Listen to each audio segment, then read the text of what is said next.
Hello, my name's Ziggy Stardust, and I love being an actor. Virtually overnight, he was transformed from an outcast orphan to a Hollywood megastar. As he would learn, the road to success is not an easy one. It was hard seeing him stoned. Throughout tonight's show, we'll take a look inside the rise and fall of the real Ziggy Stardust, tonight's recipient of the Lifetime Achievement Award.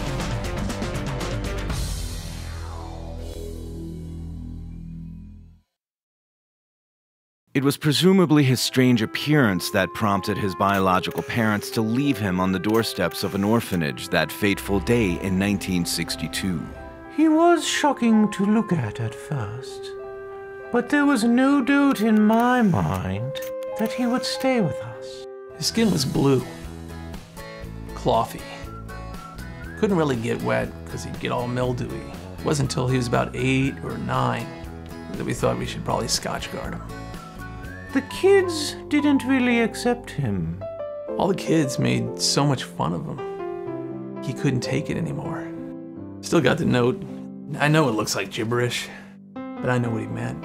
Ziggy was gone. We were so worried. We looked everywhere.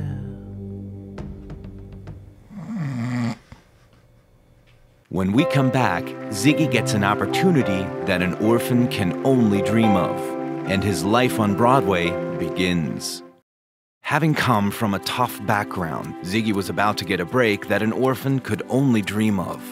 I was driving through town, and I saw this blue thing digging through the trash. And then I saw this beautiful blue mug with these gorgeous egg-shaped eyes, and I knew there was money there. Ziggy had no idea his life would be forever changed. He went on to appear in his first Broadway show. When I first saw him on Broadway, he was glorious. He looked so happy. The play was a huge success. I'd say the secret was his versatility. I mean, he took over Broadway. And all other kid roles were taken away from all other kid actors. He was the star. I didn't think he was that good. His voice My name's Ziggy Stardust. was stupid. But for Ziggy, Broadway was only a stepping stone to much higher goals. Naturally, the next step was Hollywood. And I remember saying, Ziggy, we gotta set you up with a PR guy. You can't do this alone. He thought he could do it all alone. He was flying high as a kite. Literally. He's really light, and when the wind catches him, he just takes off. When we come back, all the glitz and glamour of Ziggy's newfound fame would prove harder to handle than he ever imagined. With such a fast rise to fame, Ziggy would soon learn that the road to success has many bumps. I first knew something was wrong when he started botching auditions. I mean, I've seen it a million times. You know, there were so many movies that he was supposed to star in, and the roles went to someone else. I believe the final straw came when he was turned down by the Muppet Show. He really felt that he belonged there. Of course he wanted it. He's a puppet. Am I the only one here that realizes he's a f***ing puppet? As Ziggy gave in to drugs and alcohol, his life spun more and more out of control. Stop me and Corey Hay. It was hard seeing him do an interview on TV all stoned. He looked rough. I believe it was the drugs and the alcohol, and the nose candy, prostitutes, the dead prostitutes. Yeah, I remember Ziggy. He was into puppeting. Don't Google it. Well, he went full circle. He ended right back in that alley where I found him, which wouldn't have happened if he had had a PR guy. When we come back, Ziggy had hit rock bottom in a town where comebacks are few and far between. But in his quest for mere survival, Ziggy finds something that may just be his ticket back to the top. After a quick run-in with fame, Ziggy finds himself back where he started, at rock bottom. You could just tell he hadn't been Scotch guarding in a while. You gotta reapply that stuff like every 3 years, you know? Ziggy's rough life had taken its toll on him. Many would note that Ziggy appeared to have aged prematurely.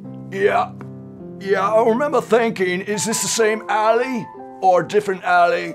He's twice my age. Can someone tell me why he has a British accent? He's from Jersey. Ziggy's savior finally came in the form of a book on public relations. While I was digging through the trash for food, I found the Holy Grail. What was it? What? You would see him, and you knew that things were getting better for him. He began helping people, gaining new clients, and even speaking to sold-out stadiums about public relations and the ability to turn your life around. I don't understand why he's getting the Lifetime Achievement Award. And why is everybody avoiding the fact that he's a puppet? A frickin' puppet. A puppet? No. Aren't we all puppets in one way or another? Tonight's Lifetime Achievement Award celebrates the real Ziggy Stardust and his rise to fame from nothing, his return to nothing, and then his return to fame and stardom after that second nothing. Ladies and gentlemen, please welcome the real Ziggy Stardust to be recognized for the star he is.